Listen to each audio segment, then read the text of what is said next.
నిజాలను నిగుదు తేల్చుతామంటుంది రేవంత్ సర్కార్. అయితే ప్రజల ఆస్తిపై ఎవరి కన్ను పడింది, ఎవరిది దోపిడీ, నైని టెండర్ల రచకు అసలు కారణమేంటి, బొగ్గు టెండర్లతో కంపెనీలు తవ్వుకున్నదెంత, కోల్ స్కామ్లో రాజకీయ నేతలు తిన్నదెంత, భవిష్యత్తులో బొగ్గు బావుల్లో పైరవీల నిగ్గు తేలేనా అనే ప్రశ్నలకు ఇప్పట్లో సమాధానం దొరకడం కష్టమేనంటున్నారు రాజకీయ విశ్లేషకులు. ఇక అందరూ శాకాహారులే అయినప్పుడు రొయ్యల ముల్లాడపోయిందంటూ ప్రశ్నిస్తున్నారు. చిత్తశుద్ధితోటి సింగరేణిని కాపాడుకునే ప్రయత్నం చేయకుంటే పెను ప్రమాదం తప్పలేదని హెచ్చరిస్తున్నారు. ఇక తెలంగాణ రాజకీయాల్లో కోలాటం, సిరుల సింగరేణిలో పొలిటికల్ సగలు అంశంపైన చర్చిద్దాం. మనకు అందుబాటులో ఉన్నారు ప్రొఫెసర్ శేషు గారు, అనలిస్ట్, అదేవిధంగా కాంబోజీ వెంకటేశ్వర్లు గారు, బీఆర్ఎస్ నాయకులు మనకు అందుబాటులో ఉన్నారు. శేషు గారు, వెంకటేశ్వర్లు గారు, నమస్కారం అండి. నమస్తే. నమస్తే వెంకటేశ్వర్లు గారు, మీరు చెప్పండి. నైనికోల్ బ్లాక్ టెండర్లో ప్రభుత్వం అస్మదీయులకు కట్టబెట్టాలని చూస్తుందని మీరు ఒకవైపు ఆరోపణలు చేస్తున్నారు. దీనికి సంబంధించి మీ వద్ద ఉన్న ఖచ్చితమైన ఆధారాలు ఏమిటి? కేవలం నిబంధనల మార్పునే స్కామ్గా పరిగణించవచ్చా? ఇప్పుడు నేను ఏమంటున్నంటే, ఆరోపణలు లేకుండా ఎవరు కూడా ఆరోపణలు చెయ్యరు. నిరాధారమైన ఆరోపణలు ఎవరు చెయ్యరు. 2025 మేలోనే ఈ సైట్ విజిట్ యొక్క ఉద్దేశాన్ని కాంగ్రెస్ గవర్నమెంట్ తీసుకొచ్చింది. ఒకవేళ అట్లా తీసుకురాకుండా ఉంటే మీరు టెండర్ ఎందుకు రద్దు చేశారు? నేను ఏమంటున్నంటే, ఇలా నైని బ్లాక్ సంబంధించిన దాంట్లో 7 టెండర్లు, 7 టెండర్లలో ఒకటే టెండర్ క్యాన్సిల్ చేశారు. సృజన్ రెడ్డి గారు ఇన్వాల్వ్ అయ్యి సైట్ విజిట్ చేయకుండా సైట్ విజిట్ చేసినట్టు సర్టిఫికెట్లు ఇప్పించిండ్రు. కోమరెడ్డి ఇన్వాల్వ్మెంట్ ఉంది, ఇలా బట్టి గారి ఇన్వాల్వ్మెంట్ ఉంది. బట్టి గారు ఏం చెప్తున్నారు ప్రెస్ మీట్ లో? నేను సీఎం గారితో మాట్లాడతా అంటున్నారు. మాట్లాడుతున్నా అంటే ఏంటంటే, అంటే దాంట్లో ఏదో ఉన్నట్టే కదా.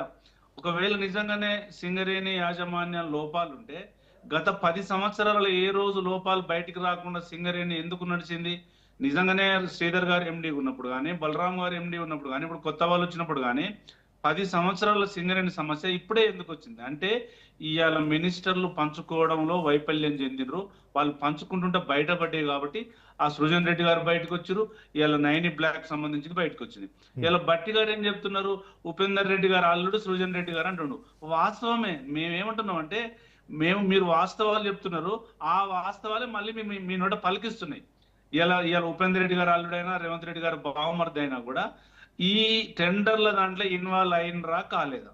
అయినరు, అది రద్దు అయింది. ఇంకొక అంశం ఏంటంటే, ఇది ఒకటే కాదు. ఇలా సింగరేణిలో గత 70-80 సంవత్సరాలుగా ఎన్టీపీసీకి, కర్ణాటక గవర్నమెంట్ కు, ఆంధ్రప్రదేశ్ కు సింగరేణి ఆర్డర్లు పోతుంటాయి. ఇలా కేంద్ర ప్రభుత్వం కోల్ ఇండియాకి సంబంధించిన దాంట్లోనేమో 88% నాణ్యత ఉంటుంది. ఓన్లీ 4 జిల్లాల్లో ఉన్నటువంటి సింగరేణి మట్టికి 48% నాణ్యత ఉంటుంది. అంటే ఇవాళ తెలంగాణ మీద కక్ష కట్టి కాంగ్రెస్ గవర్నమెంట్, బీజేపీ గవర్నమెంట్ మన బొగ్గు నిల్వల నాణ్యత మీద కూడా వాళ్ళు ఇవాళ రాజకీయం చేస్తున్నారు. ఇంకొక అంశం ఏంటంటే, ఇవాళ ఓన్లీ సింగరేణి నైని బ్లాక్ ఒకటే కాదు.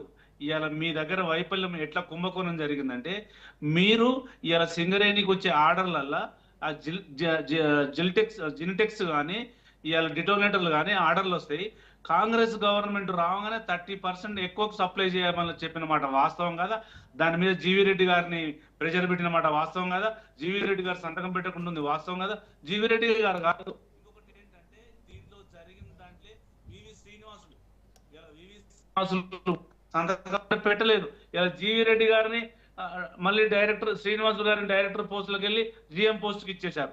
అంటే మీరు చెప్తే వినలేదని వాళ్ళని డిమోషన్లు చేయడం, సింగరేణి ఎంప్లాయీస్ ని ఇబ్బంది పెట్టడం, ఇవన్నీ చేస్తుంది కాంగ్రెస్ గవర్నమెంట్. ఒకవేళ బీఆర్ఎస్ గవర్నమెంట్ లో ఇట్లా జరిగింది అనుకుంటే, ఆ రోజు మీరు వైఫల్యం చెందిరు తీయడంలో. మేము కరెక్ట్ గా నడిపించినాం కదా సింగరేణిని. 53,000 కోట్ల డెఫిసిట్ ను 17,000కు తీసుకొచ్చినాం. ఇవాళ సింగరేణి 47,000 కోట్ల డెఫిసిట్ లో ఉందని మీరే చెప్తున్నారు. అంటే ఈ 2 సంవత్సరాలలో సింగరేణి మొత్తం టెండర్ల ద్వారా కానీ, మిగతా ద్వారా కానీ కాంగ్రెస్ గవర్నమెంట్ భూ కబ్జాలకు కానీ, ఇలా కాంట్రాక్టర్లకు కానీ, ఇలా టెండర్లకు కానీ మొత్తం వైఫల్యం చెందినట్టు కనపడుతుంది. ఇది వాస్తవాలు కాదా? ఒకవేళ వాస్తవం లేకుంటే మీరు టెండర్ ఎందుకు రద్దు చేశారు? ఇలా కొత్తగూడెంకి వెళ్ళిన కిషన్ రెడ్డి గారు, కొత్తగూడెంకి వెళ్ళిన తర్వాత ఆయన ఏం మాట్లాడుతున్నాడు? కాంగ్రెస్ గవర్నమెంట్ బీఆర్ఎస్ గవర్నమెంట్ చేసింది అంటున్నాడు. మరి ఇంతకు ముందు కేంద్రంలో మీరే ఉన్నారు కదా, ఎందుకు ఆ రోజు ఎంక్వైరీ చేయలేదు? ఇలా కేంద్ర గనుల శాఖ మంత్రి మీరే కదా, మరి ఎందుకు స్టేట్మెంట్ ఇవ్వలేదు? ఎందుకు వైఫల్యం చెందిండ్రు? ఎందుకు ఆర్డర్ల కాడ ఆపేయలేదు? ఎందుకు టెండర్ల కాడ ఆపేయలేదు?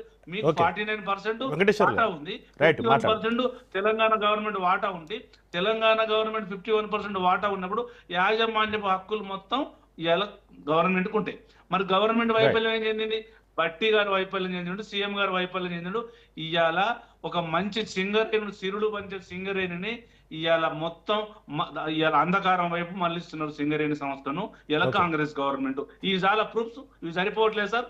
ఓకే ఓకే రైట్ శేషు గారు మీరు చెప్పండి.